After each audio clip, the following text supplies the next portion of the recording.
क्योंकि जब तुम फेलियर देखोगे ना टूट जाओगे बे। सारे लोग गाली देते हैं भाई, सारे लोग गाली देते हैं, बोलते हैं अच्छा और करेगा इंडिया, बहुत मजाक उड़ाते हैं भाई कि हवाई जहाज से जाएगा, पढ़ता ये नहीं हवाई जहाज से जाएगा। आपको एक छोटी सी कहानी सुनाता हूँ मेरे फेलियर की, है ना, मेरे एक छोटे से फेलियर की, बहुत छोटा सा फेलियर है उसकी कहानी सुनाता हूँ। उसके बाद मैंने उससे कैसे रिकवर किया और बाकी सारी चीजों की बात करते हैं। बड़े ध्यान से सुनना, बड़े ही ध्यान से सुनना। पहला एग्जाम था जो मैंने अपनी जिंदगी में क्वालिफाई किया था, पहला एग्जाम था जो मैंने अपनी जिंदगी में क्वालिफाई किया था। दैट वाज या इससे भी पहले सुनो, 10th स्टैंडर्ड का पेपर देने के बाद, 10th स्टैंडर्ड में पास होने के बाद मेरे बहुत अच्छे परसेंटाइल आए थे। सीजीपीए चलता था तो मेरे 10 सीजीपीए आ गए थे। कैसे मुझे भी नहीं पता, देखो मैं साफ साफ बोलता हूँ कि मेरे नंबर तो बहुत ज्यादा आए थे, कैसे आए थे मुझे भी नहीं पता, पर आ गए थे। हो सकता है राइटिंग अच्छी हो इस वजह से आ गए हो, या आप लोग को लगेगा सर बड़े हम्बल हो रहे हैं, पर नहीं यार, इतनी अच्छी अंग्रेजी भी नहीं थी मेरी कि मेरे इतने नंबर आने चाहिए थे ना, अंग्रेजी वगैरह मुझे पता है कैसी थी, तो मेरे बहुत अच्छे नंबर आए थे। तो बहुत अच्छे नंबर आने के बाद ना मैं धनबाद में रहता था, तो बोकारो वहां पे बहुत फेमस इलाका है, धनबाद के आसपास एक जगह है Bokaro, that is very famous for studies. Bokaro में 2-3 स्कूल है, एक है डीपीएस बोकारो, है ना, फिर उसके बाद एक है शायद चिन्मया विद्यालय, हाँ चिन्मया विद्यालय, और एक और कोई स्कूल है जो अब मेरे को याद नहीं आ रहा उस टाइम पे, है ना। तो मैंने क्या हुआ, मैं डीपीएस का एंट्रेंस देने गया, हो गया, मैं चिन्मया का एंट्रेंस देने गया, दोनों में हो गया, चिन्मया विद्यालय और डीपीएस दोनों का एंट्रेंस देने गया, दोनों में हो गया, बट डीपीएस की फीस बहुत ज्यादा थी। मैंने पिताजी को खुद बोला कि बोकारो जाऊंगा, मेरी बात सुनना ध्यान से, मैंने पिताजी को खुद बोला कि बोकारो जाऊंगा, बाहर रहूंगा, बाहर रहना भी बोकारो में महंगा, वहां पे बाहर रहना भी महंगा है और फीस भी उसकी बहुत ज्यादा है। इतना मतलब मुझे पता था पिताजी थोड़ी मना करेंगे कि नहीं नहीं मत पढ़ो यार, जाओ पढ़ लो, कोई मना नहीं करता यार, वो घर बेच के पढ़ा देंगे तुम्हें, इतने ज्यादा डेडिकेटेड होते हैं। उनको बस ऐसा लगता है कि मैंने अपनी जिंदगी में जो चीज नहीं अचीव की ना, मेरा बेटा अचीव करे, मैंने अपनी जिंदगी में जो चीज नहीं अचीव की मेरा बेटा अचीव करे या मेरी बेटी अचीव करे, जो भी है लेट्स से। तो मैंने खुद इससे विड्रॉ कर लिया, मैंने बोला नहीं पढ़ पाएंगे, मतलब वहां नहीं जाऊंगा, वहां जाऊंगा ऐसा है वैसा है। मैंने खुद 8-10 चीजें गिना दी कि मेरा एक दोस्त था, मेरे एक भैया थे, मतलब स्कूल के, वो गए, वो वहां पे नहीं सक्सेस हुए, बर्बाद हो गए, ऐसे ऐसे करके मैंने खुद बोला कि छोड़ो यहाँ नहीं जाते। और चिन्मया में भी फिर वही बोकारो वाली बात थी, तो पापा ने बोला फिर बोकारो मत जा, फिर धनबाद में ही एक बढ़िया स्कूल है, आप में से कुछ लोग शायद उस स्कूल के स्टूडेंट भी होंगे। अभी धनबाद में एक स्कूल है जिसका नाम है डीएवी कोयला नगर, है ना, डीएवी कोयला नगर। मैं डीएवी कोयला नगर में एडमिशन ले लिया, क्योंकि उससे पहले भी मैं डीएवी में पढ़ता था, दूसरे डीएवी में, तो डीएवी कोयला नगर में एडमिशन लेके वहां पे पढ़ाई करने लगा,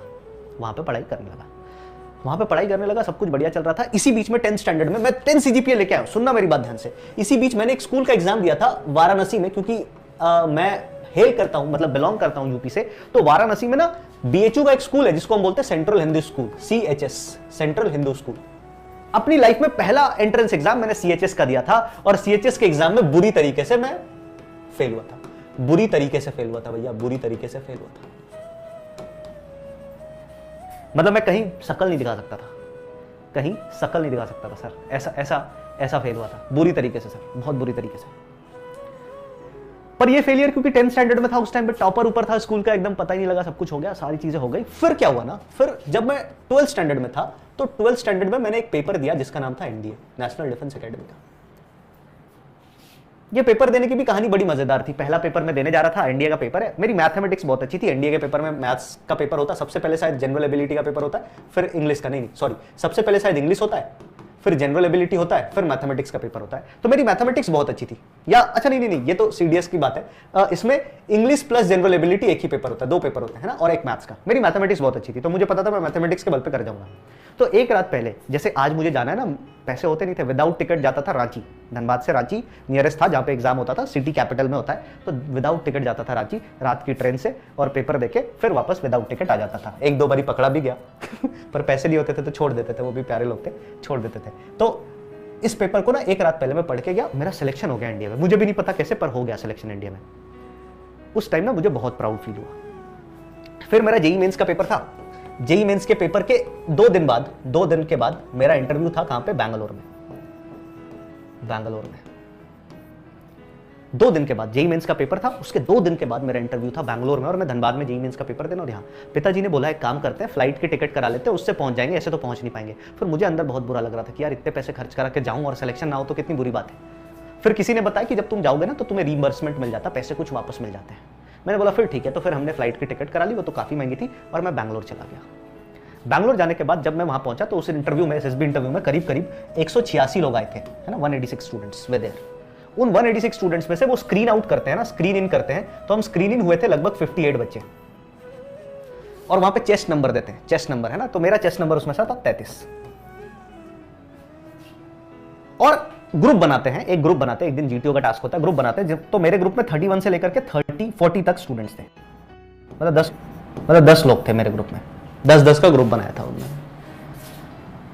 आप विश्वास नहीं करोगे, जिस दिन रिकमेंडेशन हुआ ना भाई, जिस दिन रिकमेंडेशन हुआ ना, तो उस दिन 58 में से 12 लोग रिकमेंड हुए, जो कि बहुत ज्यादा है। अगर आप में से कोई भी थोड़ा बहुत आर्मी बैकग्राउंड से है, सुनता होगा, समझता होगा, पढ़ता होगा, तो उसको पता बहुत ज्यादा, 58 में से 12 सिलेक्शंस बहुत ज्यादा होते हैं, बहुत ज्यादा।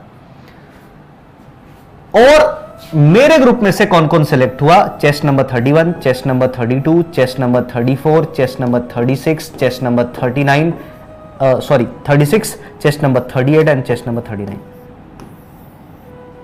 1 2 3 4 5 6, हम 10 लोगों के ग्रुप में से 6 बंदे सेलेक्ट हुए थे सर। और उसमें नहीं सेलेक्ट होना कितना बुरा लगता है तुम सोच भी नहीं सकते। उसमें नहीं सेलेक्ट होना कितना बुरा लगता है तुम सोच भी नहीं सकते। आई वॉज नॉट सेलेक्टेड भाई, मैं बाहर हो गया, मेरे को स्क्रीन आउट कर दिया। मैं अपनी लाइफ में इतना बुरा मुझे आज तक नहीं लगा था जितना उस दिन लगा था, क्योंकि मेरा जेई मेंस का पेपर था, बहुत फोड़ गया था। जेई मेंस 360 मार्क्स का होता था, तोड़ के मैं 200 प्लस नंबर लेके आ रहा था, उसमें अच्छा नंबर लेके आ रहा था। तो मैं खुश था कि चलो इधर तो बन जाएगा अपना काम, पर यहां पे नहीं होना मुझे इतना बुरा लगा ना। और फिर मैं बताता हूं, उस टाइम पे I developed a love for Indian defence services, कि भाई जिंदगी में कुछ करना है चाहे नहीं करना, यहां तो जरूर जाना है। फिर मैंने आने वाले साल में बहुत बार पेपर दिया, बहुत कुछ किया, पर एट द एंड मेरा डिफेंस सर्विसेज में नहीं हुआ सर। और आपको मैं बता दूं, मैं इस फील्ड में जब से पढ़ा रहा हूं ना, आखिरी बार मैं एसएसबी देने गया था कब? जब मैं पढ़ा रहा था, स्टूडेंट्स को पढ़ा रहा हूं, जेई की तैयारी करा रहा हूं, और मैं खुद भी एसएसबी देने जा रहा हूं। दैट वाज 2019 में महीना होगा फेब वगैरह का, तो मैं सीडीएस का पेपर देके एसएसबी देने गया था भोपाल, एसएसबी भोपाल। उस बार भी नहीं हुआ ना, तो मैंने डिसाइड किया चल ठीक है कोई ना, इसमें नहीं होना मेरा, शायद मैं इसके लिए बना ही नहीं हूं, शायद कुछ ऐसा, शायद कुछ वैसा है।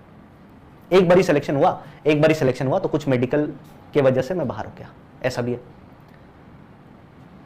तो बहुत बुरा होता है सर ये फेलियर, और इसी के लिए मैं बोल रहा हूं कि इतनी मेहनत करो ना कि ये दिन देखना ना पड़े तुम्हें आगे, क्योंकि जब तुम फेलियर देखोगे ना टूट जाओगे बे। सारे लोग गाली देते हैं भाई, सारे लोग गाली देते हैं, बोलते हैं अच्छा और करेगा इंडिया, बहुत मजाक उड़ाते हैं भाई कि हवाई जहाज से जाएगा, पढ़ता आइए नहीं हवाई जहाज से जाएगा। जो तुम्हारे अच्छे दोस्त यार होते हैं ना, जिनको तुम पार्टी दे रहे हो ले जाके, वो भी गाली देगा सर, वो भी चढ़ के मुंह पे गाली देगा। तो अगर फेलियर है तो उससे सीखो भाई, और स्ट्रॉन्ग कमबैक करो, लाइफ में स्ट्रॉन्ग कमबैक करो। लेकिन मेरे साथ अच्छा था कि मैं इंजीनियरिंग कॉलेज का स्टूडेंट था, तो अब मुझे फर्क नहीं पड़ता था लोगों से, मुझे पता था मैं जो भी करूंगा फोड़ करूंगा, बाकी दुनिया को जो करना करने दो।